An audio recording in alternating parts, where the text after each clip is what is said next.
ಗಳಲ್ಲಿ ಒಬ್ಬೇ ಪ್ರಶ್ನೆ, ಇದು ನಮ್ಮನ್ನ ಹಿಂಬಾಲಿಸ್ತಿದೆಯಾ ಅಥವಾ ಯಾರಾದರೂ ಇದನ್ನ ಜಾಗೃತಗೊಳಿಸಿದ್ದಾರಾ?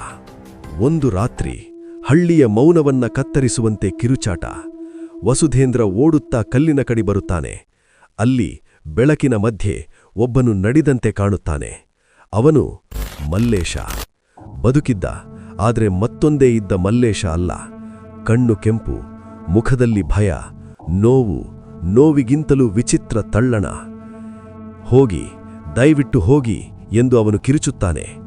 ವಸುಧೇಂದ್ರ ಗಾಬರಿ. ಏನಾಯಿತು ಇಲ್ಲಿ? ಮಲ್ಲೇಶ ಕೈಯಿಂದ ಕಲ್ಲಿನ ಹಿಂದೆ ತೋರಿಸುತ್ತಾನೆ. ಅದು ನನ್ನನ್ನ ಕರೀತಾ ಇದೆ. ನನ್ನ ತಲೆ, ನನ್ನ ಮನಸ್ಸು ಹಿಡ್ಕೊಳ್ತಾ ಇದೆ. ಟಾರ್ಚ್ ಬೆಳಕಿನಲ್ಲಿ ವಸುಧೇಂದ್ರ ಕಾಣುವುದೇ ಒಂದು ಕಪ್ಪು ವೃತ್ತ. ಅದರೊಳಗೆ ಚಿಹ್ನೆಗಳು. ಅವು ಕಲ್ಲಿನ ಚಿಹ್ನೆಗಳೊಂದಿಗೆ ಸರಿಹೊಂದುತ್ತವೆ. ಅದು ಪೂರ್ವಕಾಲದ ಬಲಿ.